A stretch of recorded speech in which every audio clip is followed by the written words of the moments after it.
الحمد للہ رب العالمین والصلاة والسلام علی سید الانبیاء والمرسلین نبینا محمد وآلہ وصحبہ اجمعین اما بعد۔ الفقہ المیسر کتاب سے درس کا سلسلہ آج کے روز چلے گا انشاءاللہ تعالی۔ اس میں عبادات کے متعلق، احکام و معاملات کے متعلق چیزیں بیان کی جائیں گی، جیسا کہ بیان کیا گیا تھا اس سے پہلے کی درس میں۔ تو پہلی درس میں جو کتاب کی شروعات سے ہم کرتے ہیں تو سب سے پہلا کتاب ہے کتاب الطہارہ۔ کتاب الطہارہ کتاب ہے، یعنی طہارت کے احکام و مسائل کے متعلق چیزیں اس میں بیان کی جائیں گی۔ تو پہلا مسئلہ اس میں ہے طہارت کے احکام و مسائل میں سب سے پہلا مسئلہ یہ ہے کہ طہارت کی تعریف کیا ہے، اس کی اہمیت و اقسام کیا ہیں، اس بارے میں ہم انشاءاللہ پڑھیں گے، جانیں گے۔ تو سب سے پہلے ہم دیکھتے ہیں کہ دین اسلام میں طہارت کی اہمیت کیا ہے۔ طہارت کی اہمیت کیا ہے؟ تو دین اسلام میں طہارت کا بہت اہتمام کیا ہے دین اسلام نے، اسی لیے اللہ تعالیٰ نے اللہ کے نبی صلی اللہ علیہ وسلم کو حکم دیا وَثِيَابَكَ فَطَهِّرْ کہ اے نبی اپنے کپڑے کو پاک رکھیے، پاک صاف رکھیے۔ اور اسی طرح اللہ کے نبی صلی اللہ علیہ وسلم نے ارشاد فرمایا الطہور شطر الایمان کہ پاکی، صفائی، ستھرائی یہ آدھا ایمان ہے۔ آدھا ایمان ہے۔ دیکھیے آدھا ایمان کا قرار دیا گیا ہے، کیوں کہ عبادات کا اکثر مدار ایک طہارت پر ہے۔ نماز انسان پڑھتا ہے جو کہ اسلام کا بہت عظیم رکن ہے، بغیر طہارت کے یہ ادا ہی نہیں ہو سکتا، ادا ہی نہیں ہو سکتی نماز۔ تو اسی لیے اللہ کے نبی صلی اللہ علیہ وسلم نے جو یہاں کہا کہ طہارت یہ آدھا ایمان ہے، کیونکہ عبادات کا معیار طہارت پر ہے، عملی عبادت کا معیار طہارت پر ہے۔ اسی لیے اللہ کے نبی صلی اللہ علیہ وسلم نے یہاں کہا کہ صفائی ستھرائی آدھا ایمان ہے۔ اور اللہ رب العالمین پاک صاف رہنے والوں کو پسند بھی فرماتا ہے۔ اللہ تعالیٰ فرماتا ہے ان اللہ یحب التوابین ویحب المتطہرین۔ اللہ رب العالمین توبہ کرنے والوں کو پسند فرماتا ہے، اور اسی طرح پاک صاف جو رہتے ہیں جو لوگ، ان کو بھی اللہ رب العالمین پسند فرماتا ہے۔ دیکھیے اللہ رب العالمین جو پاک صاف رہتے ہیں ان کی تعریف بھی کرتا ہے، ان کی خوبیاں بھی بیان فرماتا ہے قرآن کریم کے اندر۔ اللہ رب العالمین فرماتا ہے فیہ رجال یحبون ان یطہروا واللہ یحب المطہرین کہ اس میں کچھ ایسے لوگ بھی ہیں کہ جو اس بات کو پسند کرتے ہیں کہ وہ خوب پاک صاف رہیں، پاک صاف رہیں۔ تو اللہ رب العالمین ایسے پاک صاف رہنے والوں کو پسند فرماتا ہے۔ یہ دراصل اہل قباء کے متعلق یہ آیت کریمہ نازل ہوئی تھی، کیونکہ وہ صفائی ستھرائی کا بہت خیال رکھتے تھے اور استنجا کرتے وقت پانی کا اور مٹی کا بھی استعمال کرتے تھے، تو اللہ رب العالمین نے ان کی تعریف بیان فرمائی ہے۔ تو آپ دیکھیں کہ طہارت، دیکھیے طہارت کے ابواب میں ہم نے بہت ساری چیزیں سنی پڑھی، ابھی اہمیت سنی، لیکن عام صفائی ستھرائی بھی، عام صفائی ستھرائی کا بھی حکم ہے شریعت میں، لیکن جو یہاں خاص طور پر ہم اس کتاب میں پڑھیں گے فقہ العبادات یا فقہ کی کتابوں میں جو طہارت کے باب کا ذکر کیا جاتا ہے، تو اس میں طہارت کا معنی مفہوم کیا ہوتا ہے اور اس کی اہمیت کیا ہوتی ہے فقہ کے معاملے سے لے کر کے۔ عام امور میں جو طہارت کی اہمیت ہے وہ واضح کر دی گئی، لیکن یہ ہے کہ فقہ کی کتاب میں جو ذکر کیا جاتا ہے یا عبادت کے معاملے میں اس کی کیا اہمیت ہے، عبادت کے امور میں طہارت کی کیا اہمیت ہے، اس کا یہاں بیان کیا جاتا ہے۔ تو سب سے پہلے یہ دیکھیں کہ فقہ کی جو شروعات ہوتی ہے، فقہ کی کتابوں کی جو شروعات ہوتی ہے اور اس میں جو مسائل جو بیان کیے جاتے ہیں، تو سب سے پہلے طہارت کا ذکر ہوتا ہے، طہارت پاکی صفائی کا ذکر ہوتا ہے۔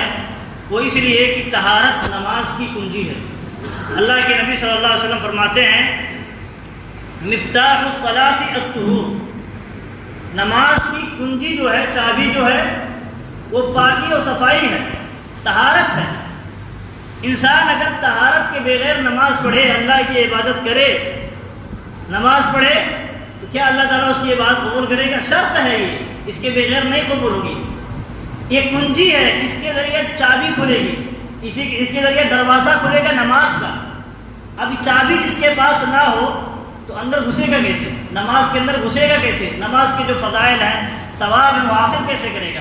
اسی لیے اللہ کے نبی صلی اللہ علیہ وسلم نے فرمایا کہ مفتاح الصلاۃ الطہور، کہ نماز کی کنجی جو ہے، چابی جو ہے، یہ طہارت ہے۔ تو اسی لیے دیکھیے فقہ کی کتابوں میں دراصل عقیدے سے بحث نہیں ہوتی ہے، عقیدے کے امور سے بحث نہیں ہوتی ہے، عبادات، معاملات، اخلاق و آداب سے بحث ہوتی ہے۔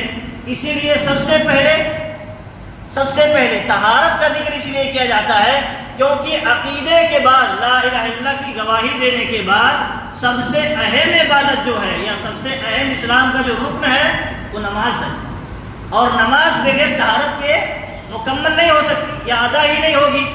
تو اس لیے نماز سے پہلے طہارت کا ذکر کیا جاتا ہے، یا تمام عبادات سے پہلے یا تمام یعنی امور سے پہلے طہارت کا ذکر کیا جاتا ہے، کیونکہ نماز سے پہلے طہارت ضروری ہے اور اس کے بغیر نماز نہیں ادا ہوگی۔ طہارت کی کتنی قسمیں ہیں یہ بھی جانتے چلیں کہ طہارت کی 2 قسمیں ہیں۔ ایک ہوتا ہے معنوی طہارت، باطنی طہارت، اندر سے طہارت۔ یہ اندر کی طہارت یہ ہوتی ہے کہ جیسے انسان شرک میں مبتلا نہ ہو، شرک سے اپنے آپ کو پاک رکھ لے، معصیات و گناہ سے اپنے دل کو پاک رکھ لے، اس طرح نفاق سے اپنے آپ کو پاک رکھ لے، یہ ہے اندرونی طہارت۔ یہ دکھتی نہیں ہے، یہ اندر ہوتی ہے، کسی کو نظر نہیں آتی ہے، وہ انسان خود سمجھے گا، جس کے یہاں یہ پاکی ہوگی، یہ صفائی ہوگی، وہ سمجھے گا۔ تو دیکھیے اللہ رب العالمین نے اسی لیے کہا مشرکوں کے بارے میں کہ یہ ناپاک ہے، مشرکوں کے بارے میں کہا کہ یہ ناپاک ہے۔ ظاہری طور پر ناپاک کا معاملہ نہیں ہے، اندرونی طور پر ناپاک کا معاملہ ہے۔ اسی لیے اللہ رب العالمین نے فرمایا انما المشرکون نجس، کہ مشرکین بے شک کیا ہے؟ نجس ہے، ناپاک ہے، نجس ہے۔ یہ ظاہری طور پر اس کا اعتبار نہیں ہے، کیوں؟ ظاہری طور پر یہ تھا کہ نبی صلی اللہ علیہ وسلم کافروں کو بسا اوقات مسجد میں باندھ دیتے تھے سزا کے طور پر کچھ، یا کسی اور بنیاد پر مسجد میں ٹھہرا لیا کرتے تھے۔ تو اگر یہ ناپاک ہوتے ظاہری اعتبار سے تو ایسا درست نہیں ہوتا، لیکن یہ معنوی طور پر اندرونی اعتبار سے ناپاک ہیں۔ کیوں؟ ان کا عقیدہ، ان کا ایمان درست نہیں ہے، یہ شرک میں مبتلا ہے، کفر میں مبتلا ہے، نفاق میں مبتلا ہے، اس لیے یہ ناپاک ہے اندرونی طور پر۔ اور اسی لیے مومن کے بارے میں اللہ کے نبی صلی اللہ علیہ وسلم نے کہا کہ مومن ناپاک نہیں ہوتا ہے۔ حضرت ابو ہریرہ رضی اللہ تعالیٰ عنہ ایک مرتبہ نبی صلی اللہ علیہ وسلم کے ساتھ تھے، تو انہیں یعنی غسل کی ضرورت محسوس ہوئی، تو وہ نبی صلی اللہ علیہ وسلم پھر اجازت دیے بغیر چلے گئے تھے۔ تو پھر نبی صلی اللہ علیہ وسلم پوچھتے ہیں کہ تم چلے گئے تھے؟ تو انہوں نے کہا مجھے غسل کی ضرورت تھی، ہم ناپاک ہو گئے تھے۔ تو اللہ کے نبی صلی اللہ علیہ وسلم یہ حدیث بیان فرماتے ہیں ان المؤمن لا ينجس، مومن ناپاک نہیں ہوتا۔ تو اس معنی میں نہیں کہ ناپاک نہیں ہوتا اسے پیشاب و پاخانہ ہو جائے یا بیوی سے جمع کر لے یا اس طرح کی اور چیزیں پیش آ جائے تب بھی ناپاک نہیں ہوتا۔ ظاہری اعتبار سے ناپاک ہوتا ہے لیکن اندرونی اعتبار سے وہ ناپاک نہیں ہوتا، یہ معنی ہے۔ جیسے مشرکین کے بارے میں اندرونی اعتبار سے وہ ناپاک ہیں، اندرونی اعتبار سے وہ ناپاک ہیں، ایسے ہی مومن جو ہے اندرونی اعتبار سے ناپاک نہیں ہے بلکہ پاک ہے۔ یہ تو ہوگی ایک قسم طہارت کی ایک قسم، اور طہارت کی دوسری قسم یہ ہے حسی طہارت، یعنی ظاہری طہارت۔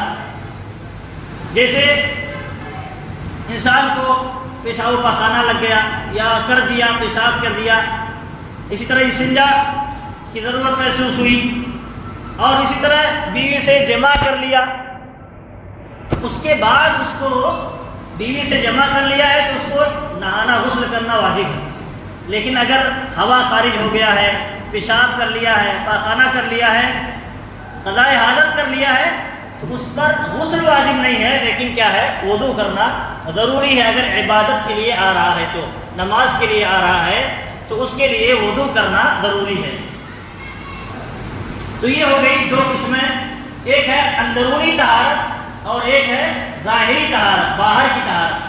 باہر کی طہارت میں وضو ہے، غسل ہے، اور اندر کی طہارت میں یہ ہے کفر سے، شرک سے، نفاق سے، معصیات سے اپنے دل کو پاک و صاف کر لے۔ تو یہاں معلوم ہوتا ہے کہ حسی طہارت کی 2 قسمیں ہیں، حسی طہارت کی 2 قسمیں ہیں، طہارت حدث ہے ایک، اور ایک طہارت خبث ہے۔ طہارت حدث کا معنی جو یہ ہے، دیکھیے یہ شرعی جو اصطلاحات ہیں، جو دین کی اصطلاحات ہیں، انسان کو جاننا چاہیے، سمجھنا چاہیے، اس پہ یعنی اس کو ذہن و دماغ میں بیٹھانا چاہیے۔ کیوں؟ آپ دیکھیں ہم دنیاوی اصطلاحات جو مشکل سے مشکل ہوتے ہیں، دنیاوی اصطلاحات چاہے ہماری زبان کے ہوں یا نہ ہو، انگلش ہو یا کوئی اور زبان کے ہوں، ہم دیکھیے اس کو رٹ لیتے ہیں یا اس کو یاد کر لیتے ہیں، اپنے ذہن و دماغ میں بیٹھا لیتے ہیں۔ لیکن انسان کو یہ توفیق نہیں مل پاتی ہے کہ جو دینی اصطلاحات ہیں، جس کی بنیاد پر وہ شریعت کے احکام سمجھ پائے گا، اس کو سمجھنے کی کوشش نہیں کرتے۔ اسی لیے دیکھیے یہاں وضاحت کے ساتھ بیان کی جا رہی ہے، اور وہ جو شرعی اصطلاح ہے وہ بھی بیان کیا جا رہا ہے تاکہ وہ ذہن میں رہے اور اس کا معنی اور مفہوم بھی ذہن میں رہے۔ طہارت حدث ایک ہے۔ طہارت حدث کا معنی یہ ہے کہ جیسے ہوا خارج ہو گیا انسان سے، یا انسان پیشاب اس کی پیشاب کی ضرورت پڑے گی، پیشاب کیا، اسے قضائے حاجت کی ضرورت پڑی، اس نے قضائے حاجت کر لیا۔ اور اسی طرح اپنی بیوی سے جمع کر لیا، یا عورت کو حیض آ گیا، نفاس آ گیا، اس سے اگر انسان پاکی حاصل کرنا چاہے تو اس کو طہارت حدث کہتے ہیں۔ حدث کے معنی یہ ہوتے ہیں جو چیز واقع ہو جائے، اصل میں وہ چیز ہے نہیں، انسان اصل میں کیا ہے؟ پاک۔ اب انسان جب استنجا کرتا ہے یا ہوا خارج ہوتا ہے، اپنی بیوی سے جمع کرتا ہے، تب ناپاک ہوتا ہے ظاہری طور پر، اوپر سے یعنی ظاہری طور پر ناپاک تب ہوتا ہے، ورنہ وہ اسے اصل میں کیا ہے؟ اگر استنجا نہ کرے، اس کی ہوا خارج نہ ہو تو کیا ہے؟ اس کا وضو رہے پہلے سے تو وہ پاک ہے۔ تو حدث کے معنی ہوتے جو چیز واقع ہو جائے، استنجا واقع ہوتا ہے، اس کو لگتا ہے تب وہ استنجا کرتا ہے۔ تو یہ واقع ہونے والی چیزیں جو ہوتی ہیں، اس سے انسان پاکی حاصل کرے، اس کو طہارت حدث کہتے ہیں۔ جیسے وضو کرے، غسل کرے، اور اسی طرح بدن کی طہارت حاصل کرے۔ اور اسی طرح دوسری قسم جو ہے طہارت خبث۔ خبث کا مطلب ہوتا ہے نجس، ناپاک، گندی چیز ہے۔ تو اب انسان دیکھیے دنیا کے اندر بہت ساری چیزیں پاک ہیں، ناپاک بھی ہیں، گندی چیزیں ہیں اور اچھی چیزیں ہیں، پاک چیزیں بھی ہیں۔ تو جو ناپاک چیزیں ہیں اس کو اگر انسان چھو لے یا انسان کے جسم میں، کپڑے میں لگ جائے تو کیا کرے؟ اس کو صاف کرے، دھلے، اس کا نام کیا ہے؟ طہارت خبث۔ خبث یعنی خبیث چیزوں، جو ناپاک چیزیں ہیں، اس سے اپنے جسم کو، اپنے جہاں نماز پڑھ رہا ہے اس جگہ کو، اگر کوئی یہاں پیشاب کر دیا تو اس کو دھلنا پڑے گا، اس کو جگہ کو، اپنے کپڑے کو، اپنے جسم کو کس سے پاک کرے؟ گندگی سے پاک کرے، نجاست سے پاک کرے، اس کو طہارت خبث کہتے ہیں۔ طہارت کی تعریف کیا ہے؟ دیکھیں طہارت کی تعریف یہ ہے، طہارت کا معنی یہ ہے کہ میل کچیل اور گندگی سے پاکی اور صفائی حاصل کرنا۔ گندگی ہے، میل کچیل ہے، اس سے انسان صاف کر لے اپنے آپ کو، تو اس کو کہتے ہیں وہ طہارت حاصل کر لیا ہے۔ یہ لغوی معنی۔ اصطلاحی معنی یہ ہے رفع الحدث وما فی معناہ وزوال الخبث۔ یہ حدث اصغر اور حدث اکبر۔ حدث اکبر دیکھیے جو چھوٹی چیز واقع ہوتی ہے، چھوٹی چیز جیسے ہوا خارج ہو گیا، اسی طرح انسان کو پیشاب کرنے کی ضرورت محسوس ہوئی، قضائے حاجت کی ضرورت محسوس ہوئی، یہ کیا ہے؟ حدث اصغر ہے، چھوٹی چھوٹی حدث ہے۔ لیکن حدث اکبر کیا ہے؟ انسان بیوی کے ساتھ جمع کر لے، اس کا منی خارج ہو جائے۔ اب منی خارج ہو، یا تو بیوی سے جمع کرے یا سویا ہوا ہو، احتلام ہو جائے، خواب کی حالت میں احتلام ہو جائے، تب بھی وہ ناپاک ہو جائے گا۔ تو یہ حدث اکبر ہے، اس میں غسل کرنا ضروری ہے، اور حدث اصغر میں وضو کرنا ضروری ہے۔ حدث اکبر ہو گیا تو اس میں غسل ضروری، جس میں غسل ضروری ہے وہ سمجھو حدث اکبر، اور جس میں وضو ضروری ہے وہ سمجھو کیا ہے؟ حدث اصغر ہے۔ تو طہارت کی دو قسمیں اس تعریف سے معلوم ہوتی ہیں۔ طہارت خبث ایک ہے، اس کا معنی یہ ہے کہ کپڑا، بدن، جگہ کی گندگی اور نجاست کو زائل کر کے پاکی حاصل کرنا۔ نجاست سے پاک ہونے کی تین قسمیں ہیں۔ جیسے نجاست ہے، خبث گندی چیزیں ہیں، ناپاک چیزیں ہیں، اس سے کیسے انسان پاکی حاصل کرے گا؟ تو اس کے جو 3 طریقے ہیں، 3 طریقہ ہے، اور تینوں کے الگ الگ احکام ہیں۔ کب انسان وہ طریقہ اختیار کرے گا اس کے بھی ضوابط ہیں۔ ایک ہے طہارت غسل، غسل کے ذریعہ طہارت حاصل کرے، دھول کر کے۔ اب مثال کے طور پر انسان پیشاب کر دیا یا انسان کے جسم میں پیشاب لگ گیا ہے تو اس کو پانی سے دھلے گا، پانی سے اس کو دھلے گا۔ تو یہ دھلنا ہے، یہ چیز چھینٹا مارنے سے یا رگڑنے سے طہارت حاصل نہیں ہوگی اس چیز سے، بلکہ اس کو دھلنا پڑے گا۔ ایسے ہی کپڑے میں گندگی لگ جائے، جسم میں گندگی لگ جائے، کسی جگہ گندگی لگ جائے تو اس کو دھلنا ہے۔ لیکن ایک دوسری قسم ہے طہارت حاصل کرنے کی، وہ ہے طہارت مسح۔ رگڑ کر کے انسان اگر کہیں اپنا جوتے میں اگر چپل میں کہیں لگ گئی گندگی، گندی چیز لگ گئی، ناپاک چیز لگ گئی، تو اپنا جوتا زمین پر رگڑ کر کے پاکی حاصل کر سکتا ہے، اس کو دھلنے کی ضرورت نہیں ہے، اس کو دھلنے کی ضرورت نہیں ہے، جیسا کہ حدیث میں ثابت ہے۔ تو یہ ہے طہارت مسح، رگڑ کر کے انسان پاکی حاصل کر سکتا ہے۔ لیکن ہر چیز میں یہ نہیں ہے، دیکھیے ہر چیز میں نہیں ہے۔ جوتے میں گندگی لگ گئی ہے، چپل میں گندگی لگ گئی ہے، موزے میں جو چمڑے کا موزہ ہے اس میں اگر گندگی لگ گئی ہے تو دھلنے کی ضرورت نہیں ہے، رگڑ لے انسان مٹی میں، وہ پاک ہو جائے گا۔ اسی طرح طہارت نفس، چھڑک کر کے جس سے پاکی حاصل کی جاتی ہے وہ طہارت کے وہ کس میں ہے؟ ہر چیز میں طہارت اس سے نہیں حاصل ہوتی۔ جیسے چھوٹا بچہ ہے، لڑکا ہے، بچہ ہے، بچی نہیں ہے، بچہ ہے، وہ پیشاب کر دے، دودھ پی رہا ہے، ابھی کھانا نہیں کھا رہا ہے، دودھ پی رہا ہے، پیشاب کر دے، تو اب اس کے لیے دھلنا ضروری نہیں ہے، دھلنا ضروری نہیں ہے، بلکہ پانی سے چھینٹا مار لے تو طہارت ہو جائے گی۔ دیکھیے اسلام کی یعنی چھوٹی چھوٹی جو احکام، چھوٹے چھوٹے احکام ہے، ایک دم واضح طور پر بیان کرتا ہے تاکہ انسان کو مسائل کے پر عمل کرنے میں کوئی پیچیدگی اور دشواری نہ لاحق ہو، اسے مشکل کا سامنا نہ کرنا پڑے۔ تو دیکھیے یہاں یہ بھی ہے، یہ نبی صلی اللہ علیہ وسلم بھی اس طرح حکم دیے کہ بچی کا پیشاب اگر بچی کر دے تو دھلنا ہوگا، اگر بچہ پیشاب کرے تو چھینٹا مارنا ہے، کافی ہوگا، اس سے پاکی حاصل ہو جائے گی۔ اب انسان ان مسائل کو نہ جانے جو دین میں ایک طرح سے آسانی پیدا کرتے ہیں، تو انسان کیا ہوگا، جہاں دھلنا ہے وہاں چھینٹا مار دے گا کبھی کبھار، یا جہاں چھینٹا مارنے سے کام چل جانے والا ہے وہاں زبردستی کا اپنا کپڑا خراب کرے گا، اپنا بستر خراب کرے گا، دھل ڈالے گا، تو مصیبت میں پڑ جائے گا، مشقت میں پڑ سکتا ہے۔ تو اسی لیے بھی مسائل کا جاننا ضروری ہے۔ اب دیکھیں کہ جو طہارت کی ایک قسم تھی، یہ طہارت خبث ہے، یعنی جو اصل میں گندی چیز ہے، ناپاک چیز ہے، اس سے پاکی حاصل کرنے کے 3 طریقے تھے۔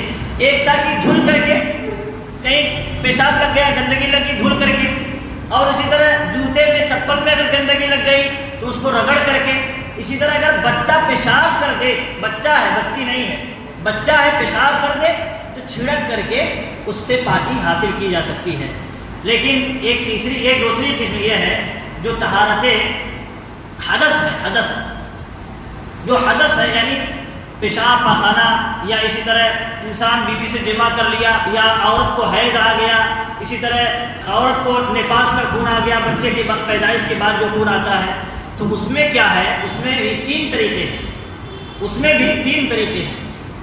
ایک تو ہے اگر حدث اکبر ہے، یعنی حیض کا خون آ گیا یا نفاس کا خون آ گیا بیوی کو، یا مرد بیوی سے جمع کر لے، عورت مرد سے جمع کر لے، تو اس کے لیے غسل کرنا ضروری ہے، غسل کرنا واجب ہے۔ لیکن اگر پانی میسر نہ ہو تب کیا ہے، وہ تیمم کر سکتا ہے، غسل کی جگہ بھی تیمم کر سکتا ہے،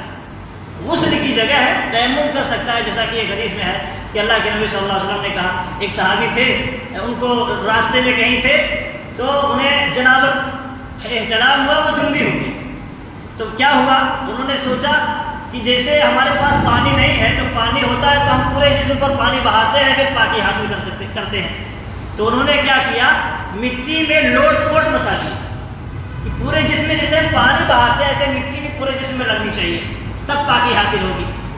تو یہ واقعہ بعد میں نبی صلی اللہ علیہ وسلم کے پاس آ کر کے بیان کرتے ہیں کہ ہم نے ایسا کیا، تو نبی صلی اللہ علیہ وسلم نے کہا کہ تمہارے لیے کافی تھا کہ تیمم کر لیتے، ہاتھ مٹی میں مار کر کے اور ہاتھ پہ اور چہرے پر مسح کر لیتے، تیمم کر لیتے، اتنا کافی تھا۔ تو دیکھیے اگر پانی نہ ملے اس کے بعد کے لیے بعد یہ آپشن ہے کہ انسان تیمم کر سکتا ہے۔ اسی طرح اگر چھوٹی چھوٹی حدث واقع ہوئی ہیں، جیسے استنجا ہو گیا ہے، کر لیا ہے، اور اسی طرح ہوا خارج ہو گیا ہے، اس طرح کی چیزیں اگر ہیں تو اس کے لیے وضو ضروری ہے۔ لیکن اگر وضو کے لیے پانی نہ ہو تب بھی انسان تیمم کر سکتا ہے۔ تو دو چیزیں یہ ہوئی اصل، ایک تو ہے غسل کرے گا، ایک ہے وضو کرے گا۔ لیکن تیسری چیز یہی ہے کہ اگر وضو کے لیے یا غسل کے لیے پانی نہ ملے تو انسان تیمم کر سکتا ہے۔ تو یہ تیسری چیز ہو گئی۔ اور یہاں ایک چیز بیان کی گئی تھی تاریخ میں کہ گندگی کو زائل کرنا یا جو چیزیں واقع ہوئی ہیں، یعنی استنجا اور پیشاب و پاخانہ کے ذریعہ یا جمع کے ذریعہ، اس کو دور کرنا یہ طہارت اور پاکی ہے طہارت کی تاریخ میں۔ تو اس میں ایک یہ تھا کہ اس کے معنی میں جو چیزیں ہیں، اس کے معنی میں جو چیزیں ہیں اس کو بھی زائل کرنا، یہ بھی طہارت کہلاتا ہے۔ تو اس کے معنی میں یہ ہے کہ جیسے انسان نیند سے بیدار ہوتا ہے، سو کر کے اٹھتا ہے، تو نبی صلی اللہ علیہ وسلم نے کہا کہ جب انسان نیند سے بیدار ہو اٹھے تو اپنے ہاتھ کو پانی میں نہ ڈبوئے، پانی میں نہ ڈبوئے۔ کیوں؟ نبی صلی اللہ علیہ وسلم وجہ بیان کرتے ہیں کہ اسے نہیں معلوم کہ رات بھر اس کا ہاتھ کہاں گیا ہے، گندی جگہ ہیں اور کچھ جسم سے نکل بھی سکتی ہیں، تو اس لیے اپنے ہاتھ کو پانی میں نہ ڈالے، پہلے نکال کر کے ہاتھ کو دھلے، اس کے بعد اپنے ہاتھ کو پانی میں ڈال سکتا ہے۔ تو یہ ہے طہارت کے معنی میں چیزیں، طہارت سے اس کا تعلق نہیں ہے لیکن اس کے معنی میں چیزیں ہیں۔ اور اسی طرح ایک چیز اور ہے کہ جیسے انسان کا وضو برقرار ہے، ٹوٹا ہوا نہیں ہے، تو چاہے تو وضو کر سکتا ہے، یہ بھی طہارت میں داخل ہے، لیکن ضروری نہیں ہے وضو کرنا، چاہے تو کر سکتا ہے۔ اور اسی طرح ایک چیز اور ہے، ایک مسئلہ اور ہے جسے دوسرا مسئلہ کہا جا سکتا ہے، وہ یہ ہے کہ پانی کے مسائل اور اس کے اقسام۔ اب ہم نے یہ جب سمجھ لیا کہ طہارت یہ چیز ہوتی ہے اور کس سے طہارت حاصل کرنی ضروری ہے اور کیسے ضروری ہے، تو ہم نے یہ بھی پڑھا تھا کہیں غسل کرنا ضروری ہے، دھونا ضروری ہے، اور کہیں اگر نہیں ملا پانی، اصل میں طہارت حاصل ہوتی ہے پانی سے۔ اگر پانی نہیں ہے اس کے بعد تیمم کا مسئلہ آتا ہے، تیمم کا درجہ آتا ہے۔ تو اس لیے یہاں یہ جاننا ضروری ہے کہ پانی کے مسائل کیا ہے اور کون سا پانی پاک ہے جس کے ذریعے ہم پاک ہو سکتے ہیں اور کون سے پانی کے ذریعے ہم پاک نہیں ہو سکتے ہیں۔ تو سب سے پہلے دیکھیں کہ پانی کی کتنی قسمیں ہیں۔ تو اس میں بیان کیا گیا پانی کی دو قسمیں ہیں، ایک ہے پاک پانی، ایک ہے ناپاک پانی۔ تو اگر ہم پاک پانی سے طہارت حاصل کریں گے، وضو کریں گے یا غسل کریں گے تو حاصل ہوگی، تو طہارت حاصل ہوگی، پاکی حاصل ہوگی۔ اور اگر ہم گندے پانی سے وضو کر لیے یا گندے پانی سے غسل کر لیے تو ہمیں طہارت نہیں حاصل ہوگی، اگرچہ کتنی بار کی ہو۔ طہارت و پاکی کے حصول کے لیے کسی ایسی چیز کی ضرورت ہے، حاجت ہے جس سے طہارت حاصل کی جائے اور اس کے ذریعہ نجاست کو زائل کیا جائے، گندگی کو زائل کیا جائے، یا حدث کو جو استنجے کی شکل میں لاحق ہوئی ہے، پیشاب پاخانہ کی شکل میں لاحق ہوئی ہے، اس کو دور کیا جائے اور پاکی حاصل کی جائے، تو اس کو کہتے ہیں طہارت۔ اور وہ چیز کیسے حاصل ہوگی؟ وہ پانی سے حاصل ہوگی۔ اور پانی ایک ہوتا ہے سادہ پانی جس میں کسی چیز کی آمیزش نہ ہو، گندگی کی یا کسی اور چیز کی ملاوٹ نہ ہو، صاف پانی، تو اس پانی سے انسان بلا شک و شبہ طہارت حاصل کر سکتا ہے۔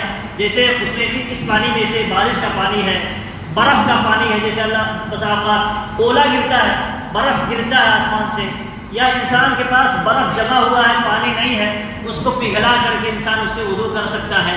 اسی طرح وہ پانی جو زمین میں جاری ہو، پانی چل رہا ہو، اس سے وضو کر سکتا ہے، جیسے سمندر کا پانی ہے، نہر کا پانی ہے، چشمہ جو زمین سے ابلتا ہے اس کا پانی ہے، کنویں کا پانی ہے، ان پانی سے انسان وضو کر سکتا ہے، غسل کر سکتا ہے، طہارت حاصل کر سکتا ہے۔ دونوں طہارت ہے، چاہے وہ گندگی کو دور کرنے کے لیے ہو یا جو حدث واقع ہوئی ہے انسان کے جسم پر اس کو ظاہر کرنے کے لیے ہو، دونوں گندگی سے طہارت حاصل کی جا سکتی ہے۔ بارش کے پانی سے طہارت کیسے حاصل کی جا سکتی ہے، اس کی دلیل کیا ہے؟ دلیل کیا ہے؟ اللہ کے نبی اللہ رب العالمین فرماتا ہے وَيُنَزِّلُ عَلَيْكُم مِّنَ السَّمَاءِ مَاءً لِيُطَهِّرَكُم بِهِ، اللہ رب العالمین نے آسمان سے تم پر پانی برسایا ہے تاکہ تمہیں اس کے ذریعہ سے پاک کر دے۔ آسمان کے ذریعے جو پانی آیا ہے اللہ رب العالمین چاہتا ہے اس پانی کے ذریعہ تمہیں پاک کر دے۔ پاک جب انسان استعمال کرے گا تب پاک ہوگا۔ اب اس طرح اللہ رب العالمین نے فرمایا وَأَنزَلْنَا مِنَ السَّمَاءِ مَاءً طَهُورًا، کہ ہم نے آسمان سے پاکیزہ پانی اتارا ہے، ایسا پانی جو انسان کو پاک کرنے والا ہے، پاک خود ہے اور پاک کرنے والا بھی ہے۔ برف کے پانی سے کیسے جائز ہے؟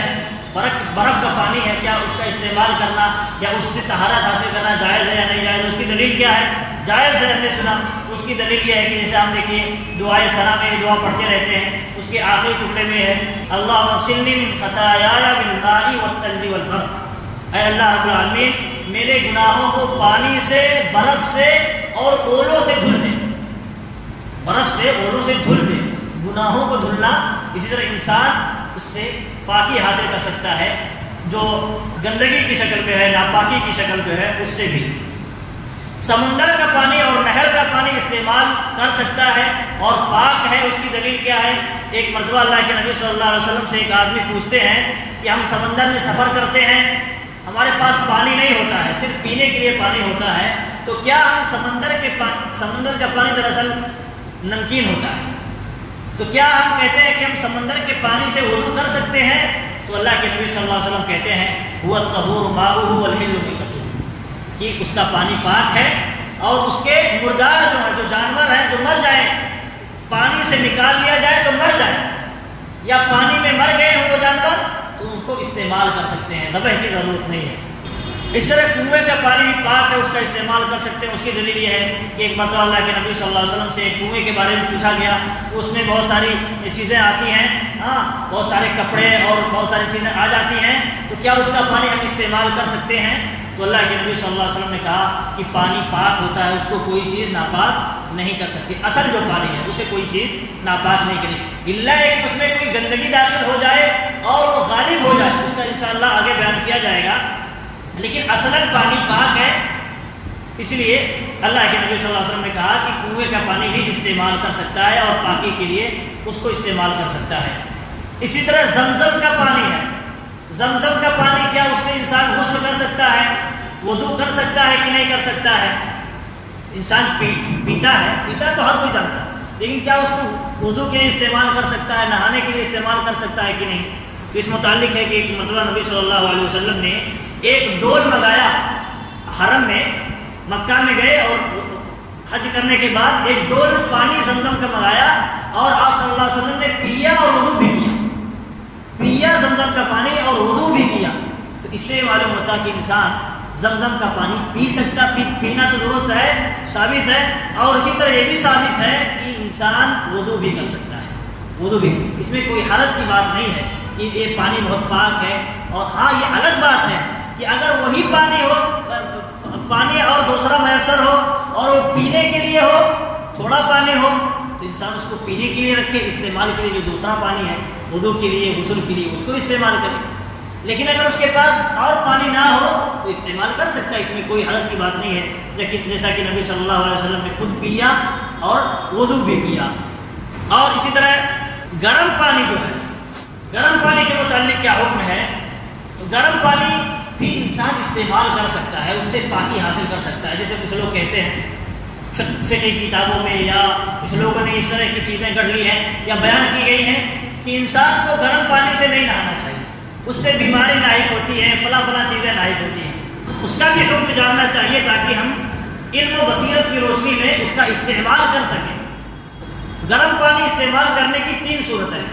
ایک یہ ہے کہ سورج کی روشنی سے گرم ہوا ہو پانی، سورج کی روشنی سے پانی گرم ہو گیا ہو اور انسان اس کو استعمال کر رہا ہو، تو اگر پانی اصلاً پاک ہے، اس میں کوئی گندگی نہیں گری ہے یا اس کا رنگ، اس کا بو بدلا نہیں ہے، تو اس کا استعمال کر سکتا ہے، اس میں کوئی حرج کی بات نہیں ہے، کوئی ایسا مسئلہ نہیں ہے۔ کیونکہ اس کے منع کی کوئی دلیل نہیں ہے، اس کے منع کی کوئی دلیل نہیں ہے۔ اور امام نووی رحمۃ اللہ علیہ کہتے ہیں جو لوگ کہتے ہیں کہ وہ پانی جو سورج سے گرم ہوا ہو اس کا استعمال نہ کیا جائے کیونکہ استعمال کرنے سے برس کی بیماری ہو جاتی ہے، برس کی بیماری ہو جاتی ہے، سفیدی جو آ جاتی ہے، ایسی بیماری پیدا ہو جاتی ہے، تو کہتے ہیں یہ حدیث جو ہے محدثین کا اتفاق ہے، اجماع ہے کہ یہ حدیث ضعیف ہے، یہ حدیث ضعیف ثابت نہیں ہے، لہذا اصل حکم لوٹ آتا ہے کہ یہ پانی جائز ہے، استعمال کر سکتے، اس میں کوئی حرج نہیں ہے، نہ کوئی بیماری ہے۔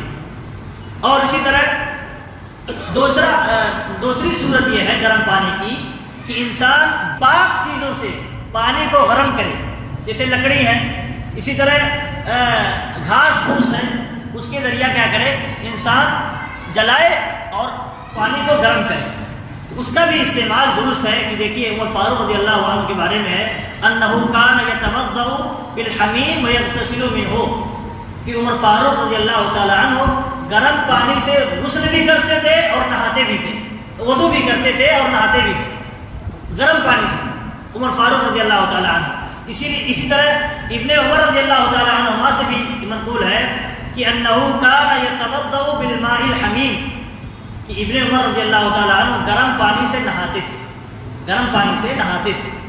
اور اسی طرح ابن عباس رضی اللہ تعالی عنہما کہتے ہیں لا بأس ان یغتسل بالحمیم ویتوضأ منہ، کہ اس میں کوئی حرج نہیں ہے کہ انسان گرم پانی سے نہائے، گرم پانی سے وضو کرے، کوئی حرج نہیں، درست ہے، جائز ہے۔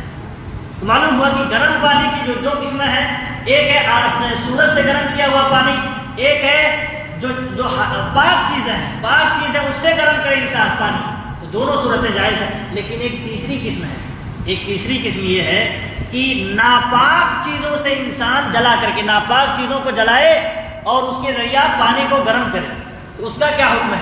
اس پانی کو بھی کیا استعمال کر سکتا ہے انسان؟ تو استعمال کر سکتا ہے، اس پر اجماع ہے، جائز ہے۔ امام ابن تیمیہ رحمۃ اللہ علیہ اجماع نقل کرتے ہیں کہ اس میں کسی کا کوئی اختلاف نہیں ہے اس کے جواز پر، یعنی ایسا پانی استعمال کرنا جائز ہے، پاک ہے، بشرط کہ اس میں گندگی جو ہم استعمال کر رہے ہیں جلانے کے لیے جو چیز استعمال کر رہے ہیں، وہ چیز جو گندی چیز ہے، ناپاک چیز ہے، وہ پانی میں گری نہ ہو، وہ چیز پانی میں گری نہ ہو تو استعمال کر سکتے ہیں، جائز، اگرچہ ناپاک چیز سے جلا کر کے گرم کیے ہوں، جائز ہے۔ اسی طرح ایک اور مسئلہ ہے کہ جیسے ایک حرام پانی ہے، حرام پانی مثال کے طور پر ہم نے کہیں سے چوری کر لی، پانی چوری کر لیا، اور یا کہیں پانی کو کہیں سے کسی سے چھین لیا، تو کیا اس پانی سے انسان اگر وضو کرتا ہے، کیوں وضو پہلے اگر پانی ہے موجود تو اس کے لیے یہ آپشن نہیں ہے کہ تیمم کرے، کیسا بھی پانی اس میں مسئلہ نہیں ہے، پانی اگر ہے تو اس کے لیے تیمم کرنے کا آپشن ابھی نہیں ہے۔ مثال کے طور پر کہیں سے چوری کر لیا تھا، پانی رکھا ہے، نماز کا وقت ہو گیا، تو کیا اس پانی سے وضو کر کے نماز پڑھے گا تو درست ہوگی نماز؟ تو اصل میں کیا ہے، جمہور علماء کا موقف یہی ہے، اور اسی طرح صحیح موقف دلائل کی روشنی میں یہی ہے کہ انسان دیکھیے جو چوری کر رہا ہے، چوری کا گناہ تو ہے، چوری کا گناہ اس کو ملے گا، جو چھینا ہے کسی سے زبردستی کرے کہ اس کا گناہ ملے گا، لیکن چونکہ پانی پاک ہے تو اس کو استعمال کر کے اگر انسان وضو کر لیا ہے، غسل کر لیا ہے، تو وہ پاک ہو جائے گا، اس کے ذریعے نماز پڑھ سکتا ہے اور اس طرح اور عبادتیں کر سکتا ہے۔ تو یہ تھے مسائل جو طہارت کے متعلق کچھ تھے، انشاءاللہ اگلے دروس میں کچھ اور مسائل بیان کیے جائیں گے۔ اللہ رب العالمین سے دعا ہے کہ اللہ رب العالمین ہمیں سیکھنے، سمجھنے اور اس کے مطابق عمل کرنے کی توفیق عطا فرمائے، آمین۔ وآخر دعوانا الحمدللہ رب العالمین۔